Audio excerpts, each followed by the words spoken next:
முடிந்த குரூப் 4 எக்ஸாமில் 22ஆம் தேதி முதல் டைப்பிஸ்டுக்கான கவுன்சிலிங் நடக்க போகுது. இப்போ இந்த கவுன்சிலிங்கில் நான் எந்த துறையை தேர்ந்தெடுக்கலாம், இந்த துறையெல்லாம் நான் தேர்ந்தெடுத்தா அடுத்தடுத்த ப்ரொமோஷன் எனக்கு நல்லா இருக்கும், இல்லை சார் எனக்கு இப்போ ப்ரொமோஷன்லாம் வேண்டாம், நான் அடுத்த எக்ஸாம் நான் படிக்கணும், என்னோட இலக்கு பார்த்தீங்கன்னா குரூப் 1 தான், இந்த ஒரு பணி வந்து எனக்கு வந்து எனக்கு பொருளாதார ரீதியான வழியை எனக்கு தீர்த்தா மட்டும் போதும், என்னோட இலக்கை நான் தெளிவாக அடையணும், எந்தெந்த துறையை நான் எடுத்தா என்னோட அடுத்த கட்ட லட்சியத்தை நான் அடைய முடியும் அப்படின்ற பல மாணவர்கள் பல டவுட்டில் பார்த்தீங்கன்னா இருக்கீங்க.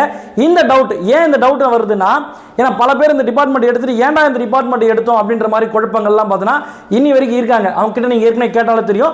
இந்த மாதிரி ஒரு தெளிவான ஒரு பாதையை வந்து உங்களுக்கு வகுத்திருக்காங்க நம்மளுடைய அறிஞர் அண்ணா ஐஏஎஸ் அகாடமி சார்பில் பார்த்தோன்னா வரக்கூடிய வெள்ளிக்கிழமை 19/12/2025 அன்னைக்கு ஒரு எந்த துறையை தேர்ந்தெடுக்கலாம் அப்படின்னு சொல்லிட்டு ஒரு செக்ஷன் பார்த்தீங்கன்னா உங்களுக்கு அலர்ட் பண்ணி கொடுக்குறாங்க.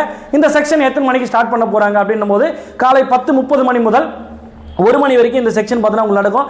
எந்தெந்த டிபார்ட்மெண்ட்டில் எத்தனை வருஷத்தில் ப்ரொமோஷன் கிடைக்கும், இந்த லெவலிருந்து அடுத்த லெவல் எப்போ கிடைக்கும், இல்லை இந்த துறையை தேர்ந்தெடுத்து தான் நம்ம எக்ஸாம் வந்து ஃப்ரீயாக படிக்கலாம், இந்த துறையை தேர்ந்தெடுத்தால் சனி ஞாயிறு வேலை இருக்கும், இந்த டிபார்ட்மெண்ட்டில் சனி ஞாயிறு லீவாக இருக்கும், இந்த டிபார்ட்மெண்ட்டில் ஒர்க் ப்ரெஷர் அதிகமாக இருக்கும், ஒர்க் ப்ரெஷர் கம்மியாக இருக்குன்ற முழுக்குண்டு A to Z உங்களுக்கு தெளிவாக பார்த்தோன்னா ஒரு கிளாரிஃபிகேஷன் வந்து கொடுக்குற மாதிரி இருக்கும்.